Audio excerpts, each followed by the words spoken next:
You're welcome to my channel. I want to talk about HIV transmission mode. Yes. The last time I talked about HIV and I encourage everyone to go for testing. But today I'm just want to talk about how it's being transmitted from one person to another, which is blood. Now, when we talk about blood, we mean if you're donating blood to somebody, the blood needs to be screened for HIV properly to be sure that that person is negative before donating that blood to the next person. So to avoid you, giving the other person the virus, or either the other way and you collecting from the person. So that is for blood transmission mode.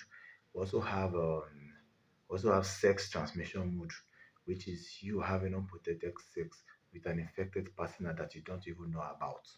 Do you get me? So when someone is infected and both of you have unprotected sexual intercourse, the person will be contacted with HIV. We also have the means of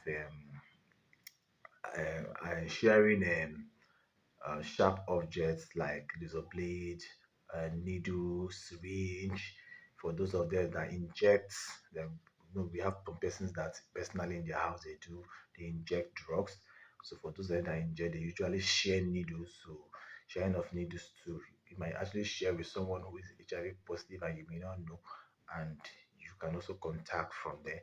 And then we also have the child breastfeeding mothers.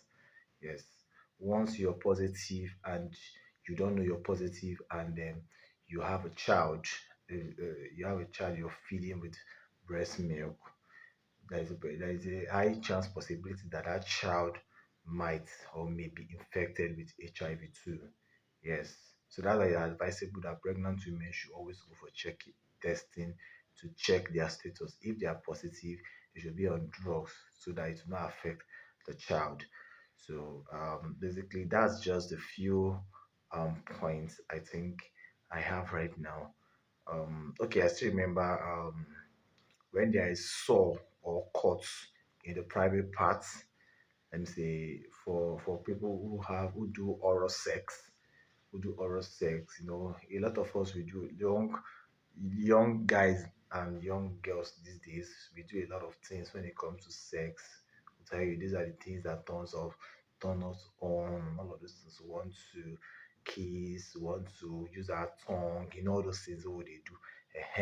So for those of us that do those kind of things, when there is a cut or there's a sore around the private parts, I think, and if the person is infected, you can equally infect it with HIV.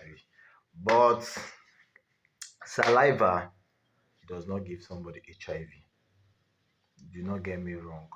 Kissing someone who is HIV positive without the person having sore in his mouth or anything that will bring out blood contact to you would not make you get HIV. You can only get HIV when there is sore or when there is a blood coming out from that person's mouth. So that is what I have for you guys today, and I think it's time for me to go and rest. See you guys next time.